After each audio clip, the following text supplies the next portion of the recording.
Evangelho de Mateus, capítulo 6. Que a paz do Senhor Jesus reine no nosso coração. Evitem praticar as suas obras de justiça diante dos outros para serem vistos por eles, porque sendo assim, vocês já não terão nenhuma recompensa junto do Pai de vocês que está nos céus. Quando, pois, você der esmola, não fique tocando trombeta nas sinagogas e nas ruas, como fazem os hipócritas, para serem elogiados pelos outros. Em verdade lhes digo que eles já receberam a sua recompensa. Mas ao dar esmola, que a sua mão esquerda ignore o que a mão direita está fazendo, para que a sua esmola fique em secreto. E o seu Pai, que vê em secreto, lhe dará a recompensa. Quando orarem, não sejam como os hipócritas, que gostam de orar em pé nas sinagogas e nos cantos das praças, para serem vistos pelos outros. Em verdade lhes digo que eles já receberam a sua recompensa. Mas ao orar, entre no seu quarto, fechada a porta, ore ao seu Pai que está em secreto, e o Pai que vê em secreto lhe dará a recompensa. E orando, não usem vãs repetições como os gentios, porque eles pensam que por muito falar serão ouvidos. Não sejam, portanto, como eles, porque o Pai de vocês sabe o que vocês precisam antes mesmo de lhes pedirem. Portanto, orem assim: Pai nosso que estás nos céus, santificado seja o teu nome, venha o teu reino, seja feita a tua vontade, assim na terra como no céu. O pão nosso de cada dia nos dá hoje, e perdoa-nos as nossas dívidas, assim como nós também perdoamos os nossos devedores.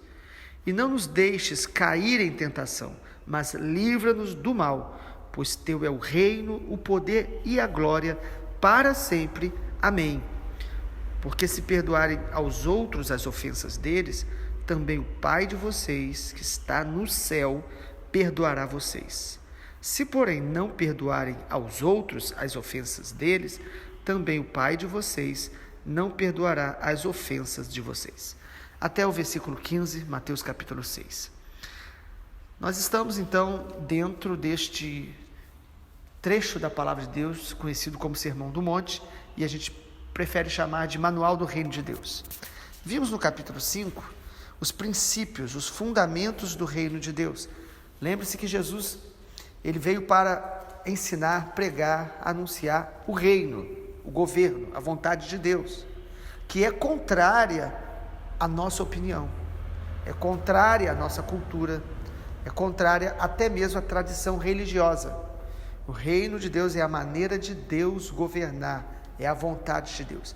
E só entra, só compreende, só permanece no reino quem tem um coração predisposto a mudar, a aprender, a abandonar a sua forma de pensar, para que Deus esteja nos ensinando a pensar e viver como Ele quer, debaixo da vontade dEle. Isso é arrependimento, é a humildade de abandonar seus próprios conceitos e opiniões e pensar conforme a Bíblia nos ensina, e não a partir apenas da letra, no sentido de ler e interpretar da nossa própria forma, mas é ler a palavra e compreendê-la a partir do relacionamento com Jesus, da intimidade com Jesus, é que nós vamos ter uma compreensão da palavra e vivendo a palavra. E ela contraria a forma do mundo pensar e a forma da nossa natureza carnal pensar. Então nós vimos os princípios do reino no capítulo 5. Agora no capítulo 6 é importante a gente perceber que Jesus começa a falar sobre as motivações do reino de Deus. Deus ele não muda apenas os nossos hábitos, mas ele muda até mesmo a motivação com que a gente faz qualquer coisa. Você pode orar, você pode dar grandes quantias de dinheiro, ajudar pessoas, mas fazer tudo isso com a motivação errada. Então o reino de Deus ele não muda só o comportamento, ele muda o comportamento, mas ele muda a intenção do coração. A nossa motivação dentro do reino de Deus sempre vai ser a glória de Deus. Sempre quem está em Cristo e sendo guiado pelo Espírito Santo, ele vai se preocupar de fazer tudo para a glória de Deus. porque nós podemos fazer muitas coisas buscando a glória dos homens, as recompensas da terra. Então Jesus vai falar isso a partir do versículo 1, Mateus 6, versículo 1. Ele diz: evitem praticar suas obras de justiça diante dos outros, para serem vistos por eles. Então Jesus está dizendo, não faça nada esperando o aplauso, o elogio, a recompensa dos homens. Falar isso num tempo onde todo mundo gosta de publicar o que está fazendo, o que está conquistando, ou pelo menos aparentar o que ele vive através das publicações, das redes digitais, é estranho para a maioria das pessoas. Mas o reino de Deus, ele é o verdadeiro reino, é o que realmente Deus faz e espera de nós. Jesus então está deixando claro, no meu reino, vocês vão praticar a justiça, mas vocês vão praticar de forma que a busca, o propósito, a motivação de vocês será sempre a glória de Deus e não as pessoas. E aí Jesus mostra isso de várias maneiras. Ele diz então que no reino de Deus eu não devo buscar a glória dos homens. Observe no versículo 2, ele diz: quando você der esmola, não fique tocando trombeta nas sinagogas e nas ruas, como fazem os hipócritas, para serem elogiados pelos outros. Então Jesus não está aqui dizendo que você não pode dar esmola, ajudar o pobre. Não, ele está dizendo que a motivação não deve ser elogiado pelas pessoas. Então no reino de Deus, nós não buscamos fazer nada para a glória nossa e nem buscando a glória dos homens. O que nós buscamos no reino de Deus? Sempre a recompensa do Pai. Jesus mostra então a diferença no versículo de número 1, ele fala: vocês já não terão nenhuma recompensa junto do Pai de vocês que está nos céus. Por quê? Porque se você recebeu o elogio dos homens, a recompensa sua que você está buscando é dos homens, você perde a recompensa que vem de Deus. Então há uma escolha, ou você e eu agradamos aos homens, buscamos o elogio e a glória dos homens, ou a glória de Deus. Quantas vezes a gente faz algo tão bom que a gente fica querendo que todo mundo saiba? E nós temos que tomar cuidado para que a nossa motivação não seja esse elogio ou as recompensas que as pessoas podem nos dar. Isso não significa que você não deva fazer as boas obras e nem que você não possa compartilhar muitas vezes o seu testemunho. Mas a motivação do seu coração precisa ser sempre vigiada. Porque, amado, nossa natureza carnal, ela tende a deturpar tudo. Inclusive as coisas que a gente faz, nós podemos começar fazendo, esperando que as pessoas de alguma forma nos reconheçam. A cobiça pelo reconhecimento é uma das maiores obras da carne e sutis na vida de pessoas que fazem muitas vezes coisas boas. E aí a gente começa a se frustrar quando as pessoas não nos elogiam, não curtem o que a gente está colocando. A gente começa essa frustração com as pessoas, geralmente é porque esperamos dela, colocamos expectativa nelas com respeito aos elogios. Quando nossa motivação é a glória de Deus, nós não ficamos frustrados quando os homens não aplaudem, não reconhecem e nem às vezes nos ajudam a fazer o bem. A motivação do reino, então, primeiro é buscar a glória não dos homens, mas a de Deus. Segundo é buscar as recompensas do Pai. Nós devemos sempre buscar a recompensa do Pai. E as recompensas do Pai, elas vêm também nessa terra, mas sobretudo a maior recompensa virá na eternidade. Porque o verdadeiro tesouro é o tesouro que vamos receber na eternidade. Deus tem recompensas nesta terra? Tem também. A Bíblia diz que aquilo que a gente planta, nós vamos colher. A Bíblia diz que aquele que faz o bem no reino de Deus, Deus vai recompensá-lo. Mas a nossa busca maior deve ser pelas recompensas do céu. Porque muitos heróis da fé, se você ler a história bíblica deles, você vai perceber que diante dos homens eles foram, na opinião dos homens, poderiam ser considerados fracassados, porque terminaram a vida sem luxo, sem conquista de bens, sem às vezes até mesmo pessoas ao lado deles, como o apóstolo Paulo, na segunda carta a Timóteo, a última carta que ele escreve, Ele estava aguardando a morte dele, e ele disse que na primeira defesa dele ninguém foi a favor dele. E quanto aquele homem sofreu por causa do Evangelho. E Jesus já o avisou desde quando Jesus se revelou a ele no caminho de Damasco. Falou: eu vou mostrar a você o quanto importa sofrer por causa do meu nome. E você pode pensar: meu Deus, mas que tristeza. Quem pensa assim é porque não tem a mentalidade do reino de Deus. Porque no reino de Deus, sofrer por causa de Jesus é honra, é privilégio de poucos, é a certeza das recompensas celestiais, como lá em Hebreus 11 diz, de pessoas que não aceitaram o livramento da vida delas, porque eles ansiaram por uma superior ressurreição. Há recompensas celestes. E quem está no reino, Jesus está dizendo, a motivação nossa, mas tem que ser agradar ao Pai, tem que ser a glória do Pai. Sabe, toda vez que nós passamos por algumas provações, desertos, e às vezes até decepções com as pessoas, Deus vai confrontar as nossas motivações. Quando a pessoa diz: olha, por causa dessa prova, dessa perseguição, por causa dessas pessoas que me abandonaram, eu também estou desistindo de tudo, ela só está mostrando que a motivação dela não era o Pai. Quando a pessoa deixa de orar, deixa de congregar, quando a pessoa deixa às vezes até de ofertar, porque ela se decepcionou de alguma maneira com pessoas ou com Deus, ela está dizendo que a motivação dela era humana, era na terra, era nos homens, era na igreja. Quando a tua motivação de estar na casa do Senhor, de obedecer a Deus, é Ele mesmo, nada vai tirar você do seu propósito. Então, provação muitas vezes é uma permissão de Deus mesmo para checarmos as nossas motivações. Eu estava orando tanto, mas eu não alcancei algo, então me frustrei, parei de orar. Você mostra que a sua oração estava buscando os seus próprios interesses. O que mantém uma pessoa perseverante na oração?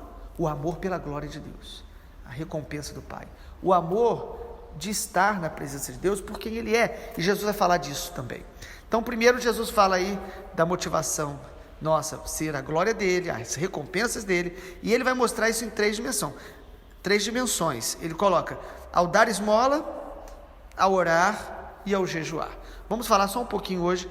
O dar esmolas que o texto mostra está falando de você realmente ajudar pessoas, socorrer pessoas, perceber alguém que está necessitado e poder ajudar de alguma forma. Jesus está falando, faça isso sem se orgulhar. Às vezes até quando a gente dá alguma coisa a alguém na rua, nós ficamos com um sentimento de alegria. É bom você poder ajudar, mas nós temos que tomar muito cuidado para que essa alegria não se torne soberba, orgulho e nem condenação, dizendo eu faço e outros não fazem. Isso é julgamento, isso é orgulho. Então Jesus está falando, quando você ajudar alguém, seja discreto, seja o mais discreto possível. Você pode até compartilhar como testemunho, mas com muita cautela. Há muitas coisas que Deus deseja que a gente faça de bem e ninguém fique sabendo, para que a gente possa tratar as motivações do nosso coração. Isso é maravilhoso. Mas o segundo assunto que vamos falar, porque vamos deixar o jejum para amanhã, Jesus fala sobre a oração. Irmãos, é muito interessante porque, olha, ajudar os outros é maravilhoso, orar é maravilhoso, mas estas ações que são preciosas podem ser corrompidas pelas motivações erradas. Então Jesus está falando, no reino de Deus você não apenas vai ajudar pessoas, você vai ajudar buscando glorificar a Deus e não buscando mérito para a salvação, porque a salvação não é por obras. No reino de Deus você vai orar. Olha o versículo 5, irmãos. Jesus fala, quando orarem, Jesus não está dizendo assim, se você crê em mim, por favor, ore. Ele não está dizendo isso. Ele está dizendo assim, quando orarem. O que Jesus está querendo dizer? Que quem é cidadão do reino vai orar. Vai ser natural para quem nasceu de novo, que é filho de Deus, orar. Porque o Espírito Santo, para quem não sabe, a Bíblia diz que ele é o Espírito de súplica. Ele nos ensina a orar. Então quem tem o Espírito Santo vai ser guiado a orar. Então Jesus não fala aqui, eu passo para vocês agora um mandamento, vocês precisam orar. Não, nós não vamos orar porque a gente tem que orar, nós vamos orar porque a gente quer orar. Então Jesus está falando, quando vocês orarem, isso vai ser maravilhoso, mas cuidado para não orarem como os hipócritas. A palavra hipócrita, ela tem a ver com alguém que usa uma máscara, um artista, alguém que demonstra algo que ele não é. Ele está enganando. E a religião é uma das maiores formadoras de hipócritas. Qualquer religião, seja evangélico, católico, espírita, islâmico. Por quê? Porque a religião, o homem tenta se disfarçar por trás de práticas, de reuniões, de conhecimento, para esconder um caráter muitas vezes deturpado, deformado, sem amor, vivendo na mentira, na amargura, na falta de perdão. Então a religião muitas vezes se torna para alguns uma forma de hipocrisia, e Jesus confrontou muito duramente as pessoas que faziam isso. Então Jesus falou: quando vocês orarem, não orem como as pessoas hipócritas. Por quê? Jesus fala: eles oram nos cantos das praças, em pé, para serem vistos pelos outros. Não tem problema algum você orar em pé e nas ruas, porque a Bíblia diz lá em 1 Timóteo capítulo 2, o apóstolo Paulo diz: quero ver homens orando em todo lugar, levantando mãos sem ira e sem contenda. Jesus está condenando aqui o quê? A motivação. Então o reino de Deus, irmãos, ele trata com a motivação do coração. Nós não podemos saber a motivação do outro, mas nós precisamos pedir ao Espírito Santo que nos sonde e mostre qual é a minha intenção de estar ali, de tirar esta foto, de mostrar às pessoas. E nós podemos nos enganar: não, eu estou fazendo isso para Deus, usando em nome de Jesus. Usar o nome de Jesus não significa estar agradando a Jesus. Nós vamos ver isso mais para frente, dentro do manual do reino. Jesus está dizendo: quando vocês orarem, não orem como eles, para serem vistos pelas pessoas. E aí Jesus ensina a chave espiritual para uma vida de oração. Mateus 6,6 é talvez o versículo mais importante de todo o manual do reino de Deus, o Sermão do Monte. Porque Mateus 6,6, Jesus ensina a gente a essência da oração, a motivação da oração. Ele diz: ao orar, entre no seu quarto, fechada a porta, ore ao seu pai que está em secreto, e o seu pai que vê em secreto lhe dará a recompensa. O segredo da oração é o lugar secreto, o que nós aqui chamamos muito de altar secreto, o altar particular. Jesus está mostrando então que a vida de oração nossa, ela tem que nascer e ela tem que ser construída no lugar secreto, no altar secreto. Todos nós temos dois altares: o secreto, que é só a gente e Deus que conhecemos, e o altar público, é o que a gente faz diante das pessoas. Nós devemos orar na igreja, orar em concordância, devemos ter parceiros de oração verdadeiros, genuínos, que orem conosco pelos propósitos de Deus. Mas, amado, a nossa vida espiritual, ela tem que nascer e ser alicerçada e edificada no lugar secreto. Jesus está falando: a verdadeira oração do reino de Deus, ela ocorre longe da vista dos homens. O verdadeiro intercessor, ele não ama a visibilidade, ele ama esse lugar onde só nós e Deus estamos. O seu verdadeiro eu, quem você é de fato, se revela quando você está sozinho com Deus, porque ali você ministra a um público de uma pessoa só. O verdadeiro adorador, ele adora apenas ao Senhor, e o lugar secreto é o lugar onde você conhece a profundidade da sua vida espiritual. É ali que nós somos curados, transformados, as grandes mudanças do nosso caráter, onde a gente aprende a ouvir Deus, onde a gente mata, o nosso orgulho vai sendo morto, porque você não está sendo visto por ninguém, a motivação ali vai sendo confrontada. Então Jesus diz: ao orar, entre no teu quarto. O segredo de uma vida de oração é entrar no quarto e fechar a porta, ou seja, se desligar dos fatores externos, das preocupações externas. E ele diz: e o Pai que te vê em secreto lhe dará a recompensa. Que coisa maravilhosa!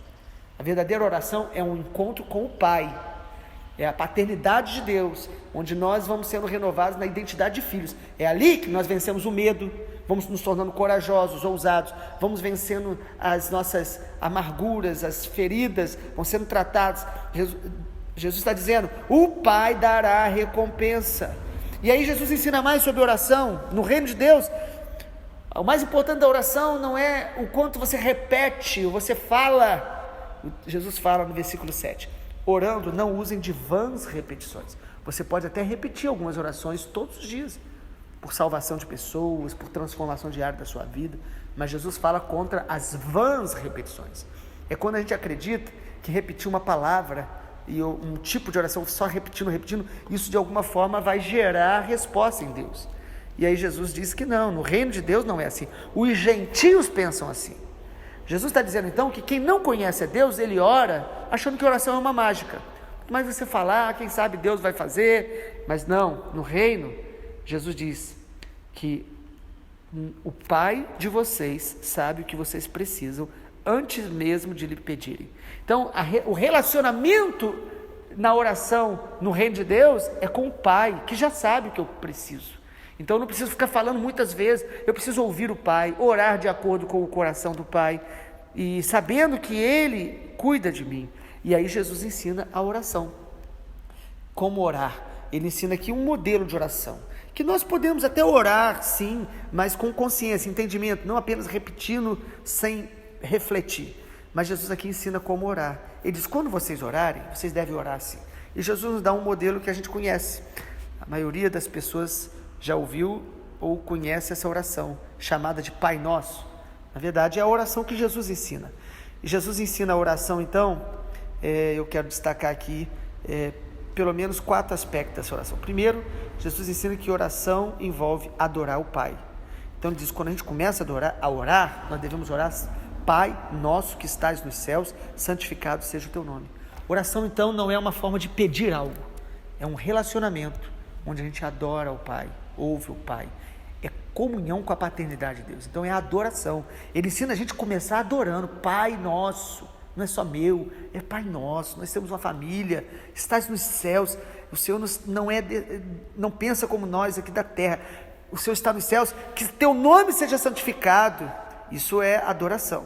E aí, em segundo lugar, além de adoração, a oração envolve anseio pelo reino de Deus. Jesus ensina a gente a orar, venha o teu reino e seja feita a tua vontade, assim na terra como no céu. É o quê? É um anseio pela vontade de Deus, pela justiça de Deus, pelo governo de Deus, se manifestando agora e pela volta de Jesus. Quanto mais a gente conhece a Deus, mais a gente anseia pela volta de Jesus. E isto não é apenas uma doutrina, nós ansiamos pela volta de Jesus e isso muda o nosso estilo de vida, nossas prioridades. Nós queremos viver participando da preparação para a volta do Senhor. Em terceiro lugar, a oração também envolve dependência total de Deus. Ele diz, o pão nosso de cada dia nos dá hoje. É reconhecer que o nosso alimento, até o nosso paladar, a capacidade de se alimentar, tudo vem dele. E não é para ficar pedindo daqui a um ano, daqui a um mês, dê-nos o de hoje, dê-nos o pão de hoje. É a dependência, oração é dependência. Em quarto lugar, eu falei 5, mas eu quero destacar, eu falei 4, mas eu quero destacar 5 princípios de oração aqui. Em quarto lugar, Jesus ensina que oração envolve perdão. Perdão de quem? Perdão nosso e perdão aos nossos semelhantes. Então, na oração, eu devo sempre pedir, Senhor, perdoa as minhas dívidas, aqueles erros que eu cometo e aqueles que eu não vejo, mas que eu também cometo, porque há pecados que nós cometemos que a gente não percebe. Senhor, me perdoa. Quanto mais intimidade com o Pai, mais eu vou desejar a santificação dele, pedir perdão. E quanto mais eu compreendo que Deus me perdoa, eu vou perdoar. A oração, então, trata com o meu coração e com os meus relacionamentos. E em último lugar, Jesus nos ensina que oração envolve vigilância, porque ele ensina a orar, não me deixe cair em tentação, mas livra-nos do mal, pois teu é o reino, o poder e a glória para sempre. Deus é o rei, eu sou dele, mas a oração me torna sempre vigilante e prudente. Então eu devo orar para Deus me livrar, para não cair em tentação e para ele me livrar do mal que há em mim, do mal que há no mundo, do mal da ação das trevas. A oração me coloca num lugar de vigilância. Vamos orar. Pai, que a tua palavra viva, santa, possa tratar conosco. Espírito Santo, nós podemos ler e entender, Mas nós precisamos do Senhor para moldar o nosso coração, que essa palavra não caia num lugar apenas de informação, mas que ela venha cortar em nós toda a raiz de motivação equivocada, seja nas nossas ofertas, nas nossas orações e nas nossas atitudes. Purifica as nossas motivações e nos ensina a orar e te agradar em tudo. Te pedimos assim no nome de Jesus. Amém, Senhor.